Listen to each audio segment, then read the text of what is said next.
Welkom by Wildliferanching.tv, my naam is Lise Prinsloo. Wildswinkel het 'n nuwe veilingslokaal net buite Bela-Bela. Ons wys ook vir jou wat by Wildlife Legacy se veiling gebeur het. En natuurlik die jongste nuus in die wildbedryf.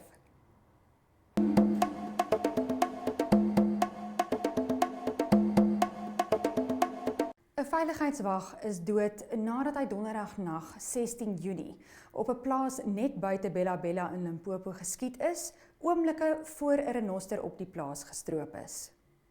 Kolonel Ronel Otto, woordvoerder van die polisie, sê 3 werknemers van 'n veiligheidsmaatskappy het 'n wildskamp op die plaas gepatrolleer toe hulle kort voor middernag deur 7 gewapende aanvallers oorval is.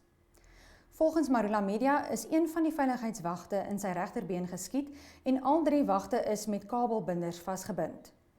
'n Renoster is in die kamp doodgeskiet en gestroop. Intussen het die veiligheidswag aan sy beserings beswyk. Die 7 verdagtes het gevlug en is by die R101 deur 'n voertuig opgelaai. The expiry date for all remaining stocks of Wildliferanching, an antivenom, is at the end of June 2016. According to the Daily Maverick, Wildliferanching is an all-purpose antivenom that can counteract bites from 10 of the continent's most dangerous snakes, including those from carpet vipers, spitting cobras, and puff adders. But all remaining stocks of Wildliferanching will expire at the end of June, and no one is making any new supplies. To make matters worse, there will be no new supplies for at least another 2 years.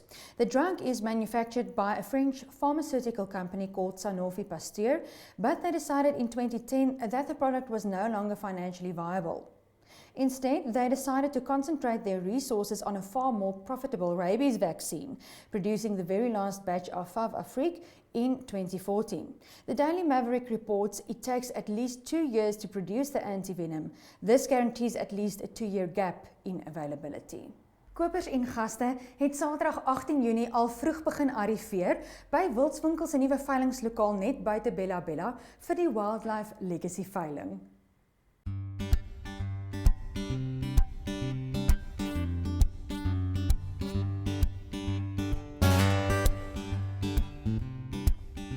Die veilingslokaal is die vorige aand geopen deur Wildswinkel se bestuurende direkteur Loot Bester, wat na 'n kort toespraak deur homself, Wildlife Legacy groep voorsitter Solly Potgieter en WRSA se hoofuitvoerende beampte Adri Kitsof Botha die fasiliteit oop verklaar het. Na registrasie en so laaste geselsie was dit tyd vir die veiling om te begin.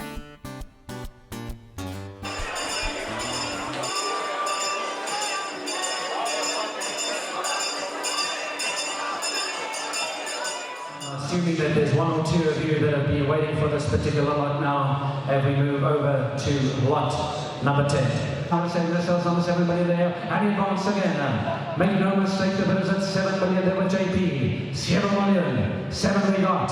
Here's the hammer, and advance, all through, this time, and on. 7 million we got, thank you very much indeed, a big hand there at 7 million.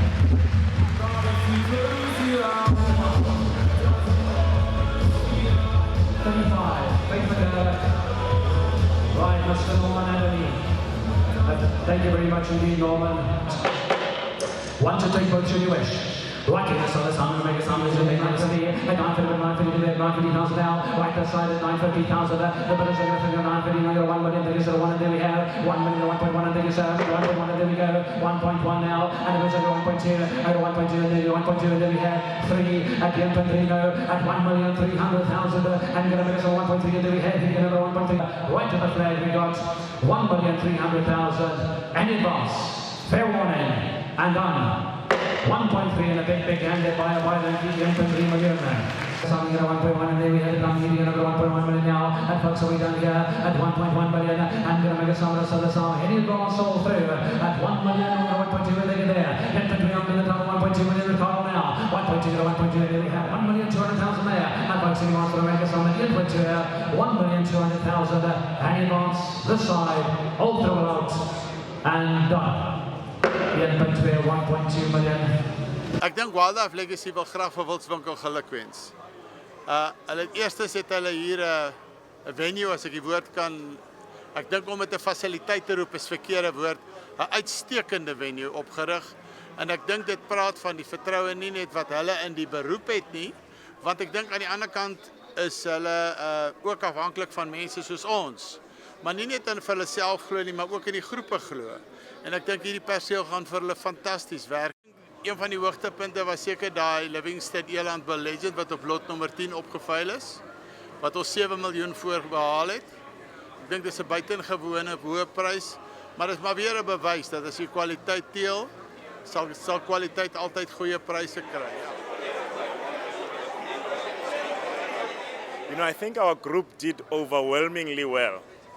And this could not be done without putting forward the best genetics that we have to offer as a group. And another factor that added to how well we did today is the Wildswinkel factor. Kenje Vat, the atmosphere was just so magnificent with Wildswinkel, the infrastructure and the facilities that are provided here for all our buyers as well as supporters. Ek dink we are just on the right trajectory going forward for the industry in general.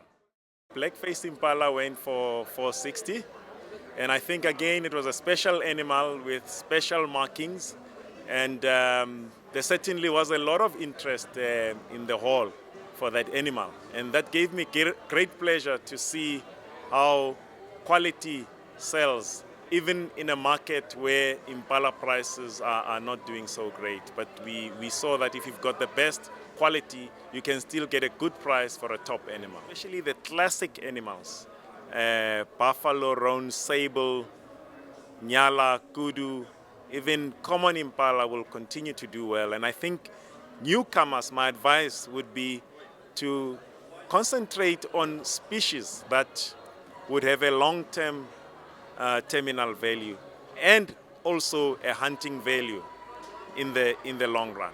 A good hunting value ultimately is the residual value of all the animals that we breed. So we know that with the likes of the Safari Club International, there's a strong preference to classic breeds. And that is why I think the classic breeds continue to do well in the wildlife industry.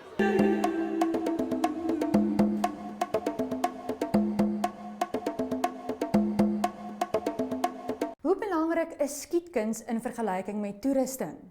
In die Julie uitgawe van Wild en Jag tydskrif verskyn 'n nuwe reeks artikels genaamd Skietkuns, wat daarop fokus om jou vermoë as skut te verbeter en om jou vermoë te ontwikkel om jou toerusting te verstel en beter by jou te pas. Gaan lees die artikel op bladsy 33 om meer te leer van die skootproses, skietposisies, asemhaling en so meer.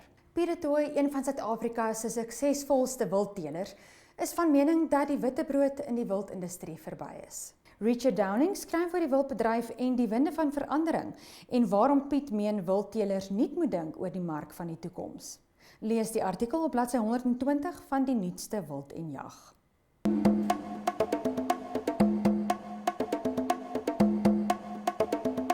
Wees hierdie week op die uitkyk vir die Julie uitgawe van die Wild en Jag tydskrif. Hierdie naweek word daar ook verskeie veilings aangebied. Hanley Wildlife Services het hul veiling Vrydag op All Days. Saterdag die 25ste Junie bied Vleis Sentraal Krimetart Wildsfees se veiling in Musina aan. Mooipan Game Traders het hul veiling op Olifantshoek. WRSA bied ook 'n gewone wild en jagpakket veiling aan op Vaalwater.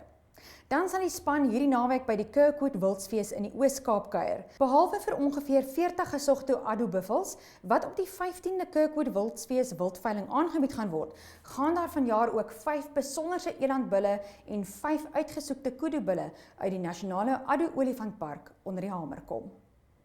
So kom ons tot die einde van nog 'n episode. Gaan sluit gratis aan by ons webtuiste Wildliferanching.tv en ontvang 'n weeklikse kennisgewing van die nuutste episode van Wild en Jag TV. Ons bring vir jou die wildste nuus in die wildbedryf.